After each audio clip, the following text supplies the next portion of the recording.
Hoje a gente vai dar continuidade ao estudo do Evangelho de Jesus, segundo Mateus. E hoje a gente vai estudar o capítulo 25, Mateus capítulo 25. A gente vai dividir em 3 partes. A primeira parte, a parábola das 10 virgens. A segunda parte, parábola dos talentos, ou algumas versões está escrito parábolas dos 3 servos. E a terceira parte final é o juízo final. Hoje nós só vamos estudar o capítulo 25. Então vamos lá. Mateus capítulo 25, versículo 1.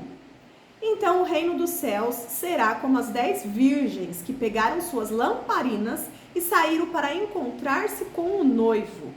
5 delas eram insensatas e 5 prudentes. As 5 insensatas não levaram óleo suficiente para as lamparinas, mas as outras 5 tiveram o bom senso de levar o óleo de reserva, é o óleo extra. Como o noivo demorou a chegar, todas ficaram sonolentas e adormeceram.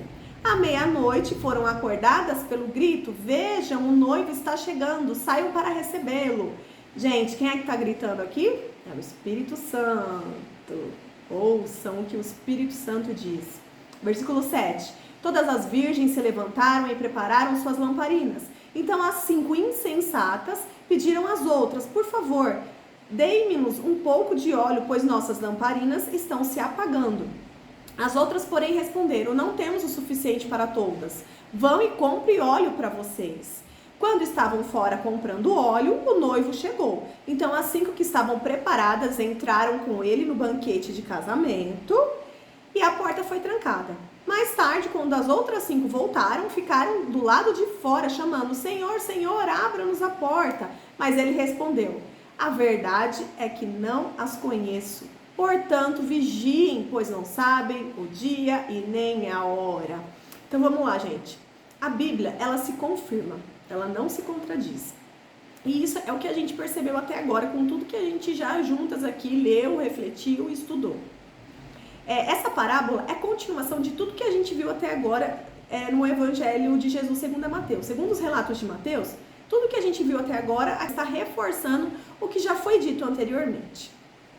Então, olha só, 5 eram prudentes, tinham o óleo, o azeite extra, e 5 não eram prudentes. As que não eram prudentes, ali em cima da hora, foram pedir emprestado para aquelas que eram, mas elas disseram: não tem como eu te dar, porque o que eu tenho é para mim, e se eu te dar, vai faltar para mim. E assim é a salvação, gente. A salvação, ela é individual. Ninguém tem como pedir o azeite extra para a mãe, para o pai, para o amigo, para o marido, para a esposa, para os filhos. Ninguém tem como emprestar ou dar o azeite extra. É de cada um. A salvação, ela é individual. É isso aqui que nos ensina. Não tem como você dar para o outro um pouquinho do azeite. Você que tem que se encher, se encha da palavra de Deus. É individual. Não tem como fazer transplante de mente na pessoa. A pessoa, ela vai ter que ler, ela vai ter que se encher da palavra. Então, essa parábola, ela fala de um encontro com o noivo, assim como a gente viu anteriormente as outras parábolas, aquela do banquete de casamento, lembra? Então, aqui eram 10 virgens. Todas as virgens estavam purificadas, lavadas, justificadas pelo sangue de Cristo Jesus. Essa parábola é para a igreja, essa parábola foi destinada para a igreja. É para aqueles que já conhecem a Cristo, é para aqueles que são cristãos. Então não basta, gente, aceitar Jesus publicamente e se batizar. O novo homem, ele vai sendo construído progressivamente. Quanto mais intimidade a gente tem com Deus, mais difícil vai ficando as fases para a gente poder subir de nível, assim como num videogame, né? Você vai passando as fases, elas vão ficando mais difícil. Aquele que muito é dado, muito será cobrado, né? Como está lá escrito em Lucas 12:48. Então, conforme você vai criando intimidade com Deus, você vai subindo de nível. E quanto mais você sabe, mais você vai ser cobrado, porque você vai passar a ter consciência que aquilo, né, que a palavra de Deus está te dando um direcionamento, você vai ter o discernimento do que é certo e do que é errado. Então aí você vai ser cobrado por isso. Então, todo mundo que acha que basta aceitar Jesus e basta se batizar, aí vem uma notícia que não é tão boa, não é assim. Isso daí é só o começo, né? O crescimento é progressivo, a gente tem que ir subindo de nível. E aquele que tem intimidade com Deus, ele não quer ficar estagnado, ele quer subir de nível. A gente quer, nós não somos obrigados, existe o livre-arbítrio, mas aquele que conhece o amor de Deus, aquele que nos amou primeiro, não fica estagnado, ele quer subir e aprender e se aprofundar cada vez mais, ser cada vez mais íntimo. Então as virgens, elas caíram no sono, né? Porque imagina, muita pressão, cansaço, era quase meia-noite, estava escuro, elas estavam com sono. E aí elas caíram em dormência. À meia-noite foram acordadas pelo grito, o noivo está chegando, era o grito do Espírito Santo. Quem tem ouvidos, que ouça o que o Espírito Santo diz à igreja. Prepara-te. Então, elas ouviram e acordaram. 5 não estavam preparadas, elas não tinham o azeite extra, né? Em algumas versões está escrito óleo. E esse óleo, esse azeite, ele seria usado para o momento que o noivo chegasse. Então, elas sempre teriam que ter ali o azeite extra, para manter a lamparina acesa. Todas tinham lamparina. Então, nessa parábola aqui, nessa situação, todas tinham lamparina. Todas eram da igreja. Todas tinham estrutura suficiente para queimar, para carregar a luz, né? Para que a luz se mantesse acesa. Todas acreditavam na vinda do noivo. Elas estavam esperando. No início, todas estavam queimando. Sabe quando aquela pessoa ela tem aquele primeiro amor, né? Que muita gente fala, é o primeiro amor, a pessoa começou a conhecer sobre a palavra, sobre Jesus, se encheu de amor, entendeu tudo, aceitou Jesus, foi batizado, mas depois não perseverou. Entende? Não manteve a constância. É sobre isso que essa parábola está falando. Então, no início, todas estavam ali queimando, se enchendo da palavra. Vocês já sentiram queimar aí dentro do coração? Quando vocês escutam, quando vocês leem, quando Deus traz alguma revelação para vocês, nos momentos de oração. Sabe quando começa a queimar? Sabe, dá aquela empolgação, você fala, meu Deus, que demais, isso é muito legal, eu quero aprender mais. Isso que é o queimar. Isso tem que ser constante, a gente tem que ir perseverando.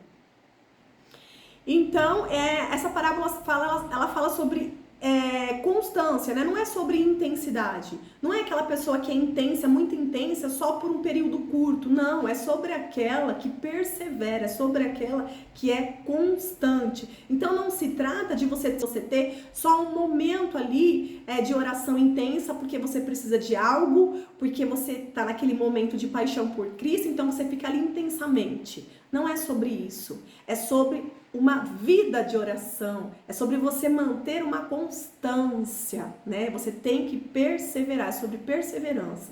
Então a diferença é que as prudentes, elas queimaram até o fim, porque elas tinham azeite extra, elas eram prudentes. E isso é sobre busca constante para o acúmulo do azeite, né? É sobre você queimar constantemente, é para sempre. E para conseguir o azeite extra, é necessário pagar o preço, né? E esse preço é a renúncia de muitas coisas e vontades da carne. É sobre não ir mais em festas mundanas, festas que não glorificam a Deus, que tem muitas coisas que você já com seu discernimento, você consegue entender que aquilo não agrada a Deus. É sobre você não ficar nas rodas dos escarnecedores. É sobre você se fortalecer na palavra, né? Levando as coisas de Deus a sério. Você não tá mais de brincadeira, você leva Deus a sério. É sobre orar e pedir para Deus enviar pessoas que também estejam apaixonadas por Cristo, pessoas que também sejam constantes, que perseveram em Deus, né? É você orar e pedir para Deus, Senhor, por favor, Abba, faz algo, Senhor, para que essas pessoas se aproximem de mim, para que eu me aproxime dela, para que juntas ali nós possamos congregar e se fortalecer cada vez mais, para que uma possa servir de suporte para os outros, né? Eu não sei qual que é o seu círculo de amizade hoje, eu não sei quais são as pessoas, né, que você tem mais intimidade, que você conversa, que você troca ali, né, relatos sobre a sua vida e tudo mais. Mas eu sei que é sempre necessário que a gente ore e peça para Deus. Se for necessário, Senhor, renova as nossas amizades, para que a gente sempre esteja próximo de pessoas que têm o mesmo entendimento, que gostem da palavra de Deus, né? Porque isso fortalece um ao outro. Porque senão, se você ficar com pessoas que são do mundo, você vai acabar aos poucos, se afastando de Deus. E a gente tem que sempre estar mais próximo de Deus. A gente tem que ter pessoas que conversem sobre a Bíblia, que achem isso legal, que tenham empolgação em falar sobre a palavra de Deus. Pessoas humildes, que têm dependência de Deus, porque um vai aprendendo com o outro, um vai fortalecendo o outro, né? Isso é importante. Então é isso, gente. A parábola das 10 virgens falam dos cristãos, né? De todas as pessoas que já pertencem ao corpo, que estão dentro da igreja. Então, aqui nos mostra que nem todos que estão dentro da igreja irão ao encontro com o noivo, porque nem todos são prudentes. E lembra, nós não determinamos nada e não somos juízes, mas Deus sonda os corações. Então, no momento certo, Deus vai saber quem são as prudentes e quem não são. Aqui se trata, novamente, do encontro do noivo, que é Jesus, com a noiva, que é a igreja. Então, vamos lá? Versículo 14. O reino dos céus também pode ser ilustrado como a história de um homem que estava para fazer uma longa viagem. Ele reuniu seus servos e lhe confiou seu dinheiro, dividindo de forma proporcional a capacidade deles. Então, olha só o cuidado que esse senhor teve. Ao primeiro entregou 5 talentos, ao segundo 2 talentos e ao último 1 talento. Então foi viajar. Então, gente, nesses 2 primeiros versículos aqui dessa segunda parábola, mostra que o Senhor reuniu seus servos e confiou ali o dinheiro a eles. E aí o Senhor dividiu de forma proporcional a capacidade deles, né? Então eles receberam aqui quantias diferentes. Versículo 16. O servo que recebeu 5 talentos começou a investir o dinheiro e ganhou outros 5. O servo que recebeu 2 talentos também se pôs a trabalhar e ganhou outros 2. Mas o servo que recebeu 1 talento cavou um buraco no chão e ali escondeu o dinheiro do seu senhor. Depois de muito tempo, o senhor voltou de viagem e o chamou para prestarem contas de como havia usado o dinheiro. O servo ao qual ele havia confiado 5 talentos se apresentou com mais 5. O senhor me deu 5 talentos para investir e eu ganhei mais 5. O senhor disse: muito bem, meu servo bom e fiel, você foi fiel na administração dessa quantia pequena e agora lhe darei muitas outras responsabilidades. Venha celebrar comigo. Foi fiel no pouco, então agora lhe entregarei o muito, certo? Aí, versículo 22. O servo que havia recebido 2 talentos se apresentou e disse: o Senhor me deu 2 talentos para investir e eu ganhei mais 2. O Senhor disse: muito bem, meu servo bom e fiel. Você foi fiel na administração dessa quantia pequena e agora lhe darei muitas outras responsabilidades. Venha celebrar comigo. Por último, o servo que havia recebido 1 talento e veio e disse: eu sabia que o Senhor... Olha só o que esse servo que recebeu 1 talento falou. Eu sabia que o Senhor é homem severo, que colhe onde não plantou e ajunta aonde não semeou. Tive medo de perder o dinheiro, por isso o escondi na terra. E aqui está ele. Então, ele simplesmente enterrou 1 talento. Quando o Senhor foi lá ver, ele devolveu simplesmente 1 talento que estava enterrado. O Senhor, porém, respondeu: servo mau e preguiçoso, se você sabia que eu colho onde não plantei e ajunto onde não semeei, por que não depositou o meu dinheiro? Pelo menos eu teria recebido juros. Em seguida ordenou: tirem o dinheiro deste servo e deem aos que têm 10 talentos, pois ao que tem mais lhe será dado e terá em grande quantia. Mais do que nada tem, mesmo que não tem lhe será tomado. Agora lancem este servo inútil para fora, na escuridão onde haverá choro e ranger de dentes. Então vamos lá. O servo que havia recebido 1 talento achava que Deus era mau, então ele tinha ali uma relação de medo, né? Isso, gente, se chama religiosidade. Ele não estava preocupado em agradar a Deus. Não se preocupava em dar o seu melhor para aquele que o amou primeiro. Somente estava preocupado em não perder a salvação. E foi justamente isso que aconteceu. Ele perdeu, ele foi jogado para fora, na escuridão.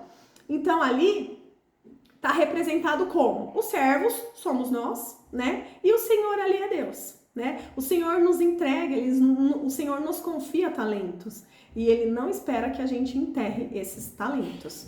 Então, no versículo 26, tem até o C, né, de condição. Tá lá escrito assim: o Senhor, porém, respondeu: servo mau e preguiçoso. Ou seja, o Senhor está falando para ele: se você sabia, se o seu relacionamento comigo é baseado no medo e você sabia que eu colho onde não planto e ajunto onde não semeio, por que foi que você pelo menos não colocou no banco para poder render juros?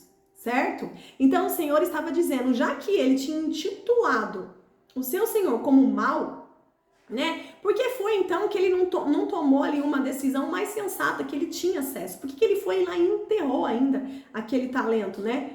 Por que ele privou o seu Senhor de receber pelo menos os juros, né? Daquele valor que poderia ser adquirido através do depósito? Então aqui fala sobre receber aquilo que Deus nos confiou e multiplicar. Deus não quer que a gente enterre aquilo que Ele entrega para nós. O lucro é para a glória de Deus. E aquele que enterrou, ele não teve lucro para entregar para o seu Senhor. O que Deus te deu é para multiplicar e não para enterrar. Então não é, gente, sobre construir o seu próprio império, e sim sobre construir com o reino de Deus. É sobre ser útil, é sobre ser usado como instrumento nas mãos de Deus. Nós somos os servos, fomos adotados como filho, mas temos que servir como instrumentos nas mãos de Deus. Temos que prestar bons serviços para Deus e não um desserviço. Aquele que enterrou o seu talento, ele prestou um desserviço para o Senhor. Ele teve medo. O medo fez com que ele fizesse isso. O medo paralisou e impediu que ele multiplicasse o talento recebido. Ele teve medo de perder a salvação e se tornou alguém inútil. Ele foi lançado para fora, na escuridão, onde haverá choro e ranger de dentes. O medo, gente, ele é a ausência do amor. E quem é preenchido pelo amor de Deus não tem mais medo. Então, todo esse medo aí que as pessoas sentem, ele só tem espaço dentro das pessoas, porque as pessoas não estão permitindo que elas se encham do amor de Deus. O amor, gente, ele preenche a gente de tal forma que não há mais espaço para o medo. Tem um versículo que diz: no amor não há medo, pelo contrário, o perfeito amor expulsa o medo, porque o medo supõe castigo. Aquele que tem medo não está aperfeiçoado no amor. Então aqui diz exatamente isso que o servo sentiu. O medo, ele supõe castigo. Então aquele servo ficou com medo de ser castigado, ficou com medo de perder a salvação, ficou com medo de ser lançado para fora. E o medo atrapalhou que ele multiplicasse o talento, e o medo fez com que exatamente aquilo que ele tinha medo acontecesse, né? Então, aquele que tem intimidade com Deus, ele não tem mais espaço para ter medo, porque ele começa a ter entendimento. Então, tem muita gente que fala: eu não quero saber essa parte de juízo de Deus, de Apocalipse, porque eu fico com medo. A pessoa tem medo por quê? Porque ela não conhece, ela não tem intimidade com Deus. Se ela lê a palavra, ela vai entender que não precisa ter medo. Ela vai entender, ela vai se preencher do amor de Cristo. Ela não vai mais ter medo, porque ela vai ter entendimento. Entende? Então, o medo existe naquelas pessoas que não têm intimidade com Deus. E esse servo, ele não tinha, ele não conhecia intimamente o seu Senhor. Então, não permita que os seus pensamentos, que os seus achismos impeçam que você desfrute do amor de Cristo. Porque, gente, quando a pessoa ela é cheia dela mesma, quando ela é cheia dos achismos dela, quando ela é cheia de sofismas, de altivez, ela não permite que a palavra de Deus transforme a mentalidade e o coração dela. Então ela se enche de medo, e o medo impede que ela possa multiplicar os talentos que Deus entregou. E lembrando que esses talentos não é para construir impérios para nós mesmos, é para contribuir para o reino de Deus. Entende? Então, quem tem intimidade com Deus não está preocupado com castigo. Esse daqui, ele teve medo do castigo que ele poderia ter. Não está preocupado com religiosidade, não está preocupado com o que os outros vão pensar. Quem tem intimidade com Deus está preocupado em ser útil, em dar lucro para Deus. Então a gente precisa ser obediente e nós precisamos estar sensíveis à voz do Espírito Santo. A gente precisa somente depender de Deus, de mais ninguém. É aprender a ter humildade e dependência de Deus. É fácil? Não, não é fácil. Mas tudo isso acontece de forma progressiva, né? Então você primeiro tem que ter a decisão, que é lá do início que a gente já falou, sobre aquelas noivas que elas faziam parte da igreja, né? Todas ali já tinham recebido Jesus, já tinham sido batizadas, iam na igreja, se enchiam da palavra, né? Mas mesmo assim tinha umas que eram imprudentes, não tinha ainda o azeite o suficiente. Olha só, né, gente? Vai subindo de nível. Quando a gente acha, já fiz essa parte, ok, dá lá um ok no seu check-in, ok, ainda vai faltando, porque você vai subindo de nível e você vai tendo que se enchendo. E através da palavra de Deus a gente vai descobrindo isso, né? Os mistérios de Deus. Então não tem segredo, né? Você tem que se encher da palavra de Deus, você tem que ter ali o seu momento de oração diário, você tem que conversar diariamente com Deus, você tem que aprender a depender somente dele e não das pessoas, das coisas ou das circunstâncias. É ser obediente, fazer o que é certo e você vai ser abençoado, né? É Deus que sabe o que é melhor pra gente, não é a gente. A gente precisa entender e colocar isso na prática, né? Saber trabalhar isso e usar isso na prática, no dia a dia. A gente precisa discernir as vozes do mundo. Qual que é a voz de Deus? Qual que é a voz do Espírito Santo? É essa que os nossos ouvidos precisam estar atentos, né? E abafar as outras vozes para não cair no engano. Aí agora a gente já vai para a terceira parte, a parte do juízo final. Versículo 31. Quando o Filho do Homem vier em sua glória, acompanhado de todos os anjos, ele sentará em seu trono glorioso. A gente já sabe mais ou menos quando que é esse momento, porque a gente estudou isso no estudo anterior, certo? Do capítulo 24. Mas fique tranquila que entenderemos qual é esse momento ali na cronologia quando a gente estudar Apocalipse. A gente vai entender melhor sobre isso. Versículo 32. Todas as nações serão reunidas em sua presença e ele separará as pessoas como um pastor que separa as ovelhas dos bodes. Colocará as ovelhas à sua direita e os bodes à sua esquerda. Então o rei dirá aos que estiverem à sua direita, que são as ovelhas: venham, vocês são abençoadas por meu Pai. Recebam como herança o reino que lhes preparou desde a criação do mundo. Está falando de Jesus, é Jesus, ele que é o rei. Pois tive fome e vocês me deram de comer, tive sede e me deram de beber. Era estrangeiro e me convidaram para a sua casa. Estava nu e me vestiram, estava doente, cuidaram de mim, estava na prisão e me visitaram. Então os justos responderam, que são as ovelhas: Senhor, quando foi que vimos o Senhor faminto e lhes demos de comer, ou sedento e lhe demos de beber, ou como estrangeiros e convidamos o Senhor para nossa casa, ou nu e o vestimos? Quando foi que o vimos doente ou na prisão e o visitamos? E o rei dirá: eu lhes digo a verdade, quando fizerem isso ao menor destes meus irmãos, foi a mim que o fizeram. Em seguida, o rei se voltará para o que estiverem à esquerda, que são os bodes, e dirá: fora daqui, malditos, para o fogo eterno preparado para o diabo e os seus anjos. Pois tive fome e vocês me deram de comer, tive sede e não me deram de beber, era estrangeiro e não me convidaram para sua casa, estava nu e não vestiram, estava doente na prisão e não me visitaram. Então eles dirão: Senhor, quando foi que o vimos faminto, sedento, como estrangeiro, nu, doente ou na prisão e não o ajudamos? Ele responderá: eu lhes digo a verdade, quando se recusaram a ajudar o menor destes meus irmãos e irmãs, foi a mim que se recusaram a ajudar. E estes irão para o castigo eterno, mas os justos irão para a vida eterna. Então, aqui nessa parábola está falando sobre o rei, que é Jesus, o pai, que é o Deus Abba, e está falando sobre as ovelhas, sobre o rebanho. E aqui tem bode e ovelha. Ele está falando que vai separar o bode das ovelhas. Presta atenção, gente. Bode, ele só bate a cabeça. Só bate, só fica batendo a cabeça. Ovelha não. A ovelha, ela discerne a voz do seu pastor e o segue. Ela consegue discernir a voz do seu pastor e ela segue o seu pastor. O bode, ele ouve a palavra, mas ele resiste ao Espírito Santo e não permite que ocorra a transformação. Ele bloqueia o novo de Deus para a vida dele.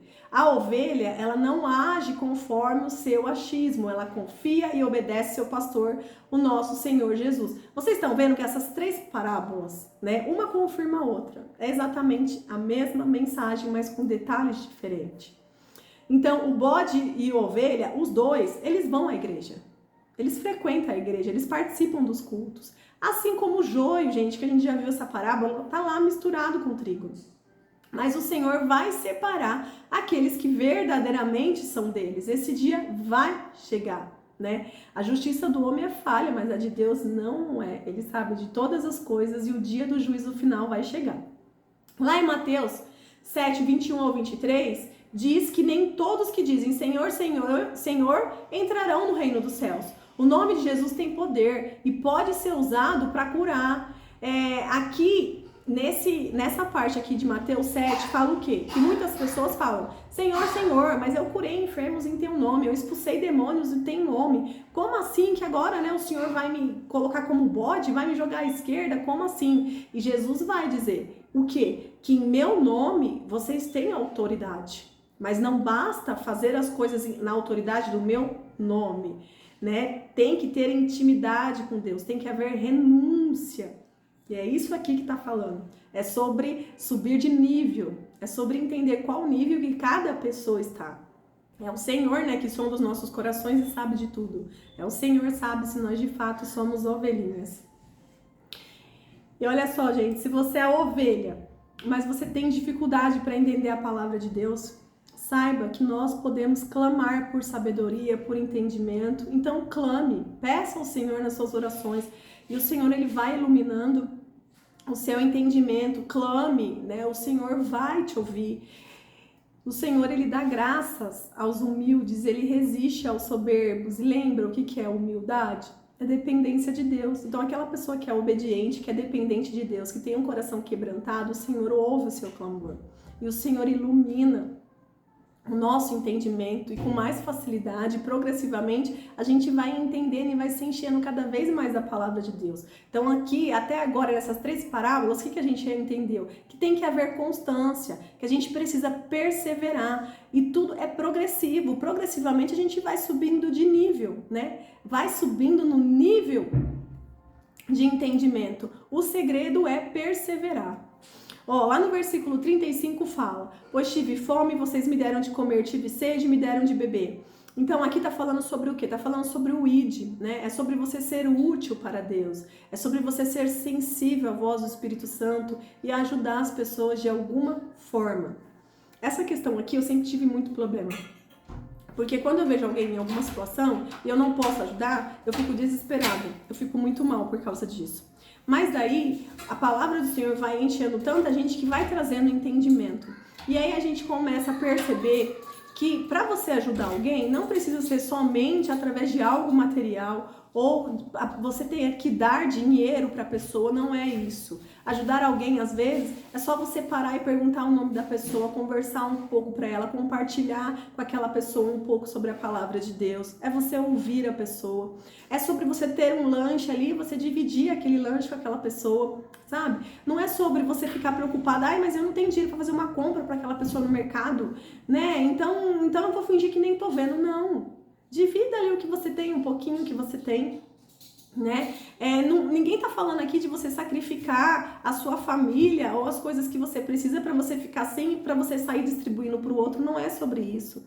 É sobre você dividir. Lembra, gente? Vocês lembram que a gente já estudou? Prosperar é sobre você distribuir, né? A prosperidade tem muito a ver com o que você distribuir. Porque naquela passagem onde os discípulos estavam distribuindo aqueles pães e aqueles peixinhos, né, Deus ia multiplicando, porque a matemática de Deus é assim. Então tudo que a gente tem e a gente passa a dividir, Deus vai multiplicando e não vai nos faltar, porque Deus sonda os nossos corações. Mas para isso a gente precisa se aprofundar na palavra de Deus, precisa entender e ouvir a voz do Espírito Santo para que ele nos dê uma direção.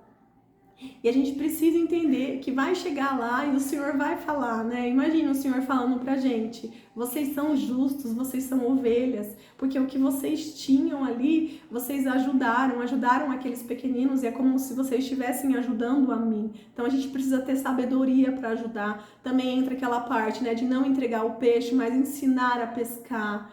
É acompanhar, se puder, aquela pessoa e dando orientação. É sobre isso que é o ID, né? Não é só sobre você ficar nervoso ou achar que fica nervoso porque você não tem condições financeiras, né? Ou então achar que porque você tem condições financeiras é só você ficar suprindo com dinheiro, fazendo compra e achar que aquilo você está resolvendo e fazendo uma boa obra. Às vezes não. A gente precisa ter o discernimento.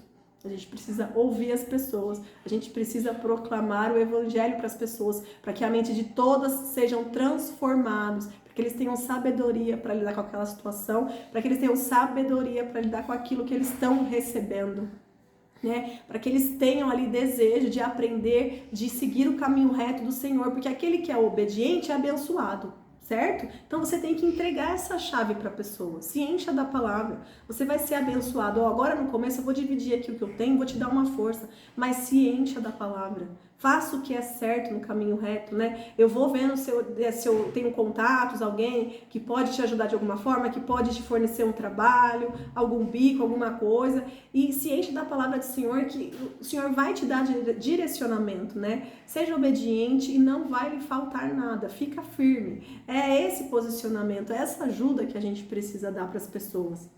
Aí depois no versículo 41, em seguida, diz assim: em seguida o rei se voltará para os que estiverem à esquerda e dirá: fora daqui, malditos, para o fogo eterno preparado para o diabo e seus anjos, né? E isso daqui, gente, não é para causar medo, né? Isso aqui é simplesmente um aviso. O juízo de Deus, ele não virá antes de ser avisado, assim como foi lá na época de Noé. Ele avisava, as pessoas tinham que saber. Não era para causar medo ou pânico, era para as pessoas se prepararem. Tem que ter azeite extra, tem que estar preparado, né? E os bodes, depois no final, não vão poder dizer que não foram avisados. Eles continuaram a bater cabeça porque quiseram, porque eles foram avisados. Vai chegar o dia do juízo final. Se voltem a Deus, se convertam verdadeiramente, tenham intimidade com Deus, para que depois você não chegue ali no dia do juízo e seja lançado à esquerda, né? Precisamos ser ovelhas, precisamos discernir a voz do Espírito Santo. O Senhor é o nosso pastor e nada nos faltará, mas para isso precisamos ser obedientes, precisamos de fato pertencer ao rebanho do Senhor, né? E para pertencer tem que ser obediente e permitir que a vontade dele seja feita em nossa vida e não a nossa vontade, né? E a gente percebe que no Evangelho tudo ali se confirma, né? É sempre essa parte de matar a carne, de ser obediente a Deus, de ter intimidade com Deus, é a palavra de Deus, é o tempo de oração, tudo isso se confirma, sempre, sempre, né? Tudo que a gente estudou até agora, tudo é sobre Cristo, Cristo é o centro, né? E tudo ali se confirma. Foi Ele que nos amou primeiro, foi Ele que morreu por nós, sendo que nós não merecíamos. Então vou orar para terminar, tá bom? Vamos lá, gente, vamos se conectar com Deus. Eu vou orando aqui e vocês vão aí em pensamento também falando com Deus, tá bom? Obrigada, Senhor, por este momento, Senhor. Continua nos tratando, Senhor, na individualidade, papai. Nos revela os seus segredos, Senhor. Nos dê direcionamento, papai. Estamos se enchendo da sua palavra, papai. Vamos se esforçar cada vez mais para ser obediente, Senhor. Mata, Senhor, mata o velho homem que existe em nós, papai. Queremos ser transformados, Senhor. Queremos ser purificados, Senhor. Oh, Abba, muito obrigada, Senhor. Ilumine o nosso entendimento, Senhor. Clamamos por sabedoria, Abba. Tira as vendas dos nossos olhos. Queremos enxergar como Cristo. Queremos passar pelo processo de metanoia, Senhor. Transforma, papai. Derruba todas as fortalezas de sofismas que foram inseridos na nossa mente, papai. Derruba. Que a sua palavra ocupe esse espaço, papai. Queremos sentir o seu amor, queremos sentir a paz que excede todo entendimento, papai. Não queremos ser mornos, não queremos ficar em cima do muro, papai. Temos um posicionamento, Senhor. Muito obrigado, Senhor. Trata, Senhor, em cada um de nós, papai. Que todos aqui possam sentir a sua presença, papai. Queremos ver a sua glória, Senhor. Queremos ter a sua presença, Senhor. Inunda, Senhor. Vem com as suas águas, com seu rio, papai. Entre em nossas casas, Senhor.